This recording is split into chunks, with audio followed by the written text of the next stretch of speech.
As you might remember, a few weeks ago we at SAP introduced the release of SAP Datasphere, the next generation of SAP Data Warehouse Cloud. Then the product team started a series of blog posts describing a new analytics model, and last week a post introduced an example data model that you would use throughout the entire blog series. This week's post highlights the motivation for the new artifact and draws comparison to the analytical dataset, conceptually as well as with regards to feature details. In the end, it answers the question of which one you should choose. As well, this week is the last week of our March Developer Challenge for you. This week is about creating beautiful, but as well meaningful data visualizations in Python when working with the data in SAP HANA database. You have time till next Wednesday, April 5th, to complete all challenges. The next Developer Challenge comes already next week. This time, my friend Daniel Wróblewski cooked up a set of puzzles and brain teasers related to SAP Build Apps and SAP Build Process Automation.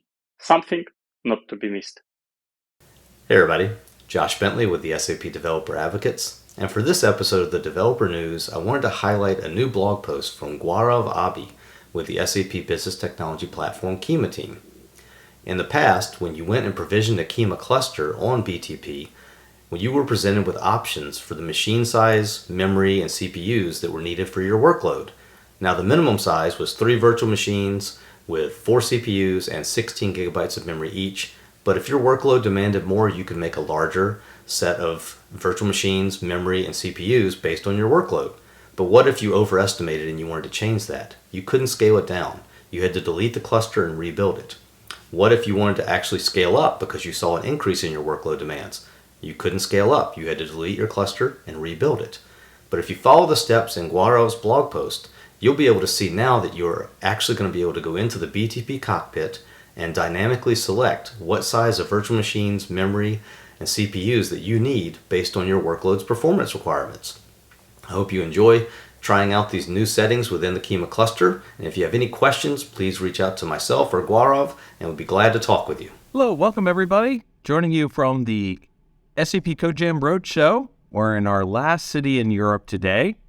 Going to be flying home to the US tomorrow and then doing one last CodeJam at the ASUG Mid-Atlantic chapter meeting on Friday. It's been a really great experience being part of the CodeJam Roadshow, being able to get back out there, have detailed conversations with people, hear about the problems they're having, and help discuss solutions to those problems. And I hope it's been just as valuable for all the attendees. I want to remind everybody that, of course, the CodeJam Roadshow wouldn't be possible without all the volunteers who stepped up to host an event. And if you really want to see a CodeJam in your area, check out the CodeJam group on the SAP community. We've got details about how you can become a host. We really need the host in the local cities to handle all the logistics and help us out. We're happy to bring the content, but we need people to host the events. That's largely how the locations get chosen.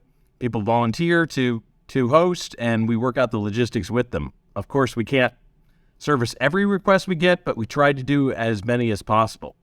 So if you're interested in seeing a CodeJam coming to an area near you, then I suggest that you check out the forum, and we hope to see you in a city near you soon. Hi, SAP developers. My name's Ian Thane from the advocacy team. On March the 20th, we had the equinox, which means for me in the Northern Hemisphere, days are getting longer, so no excuse for me not to take my evening walk.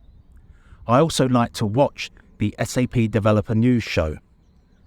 So for me, I can actually download it and have it as a podcast. It's available on OpenSAP.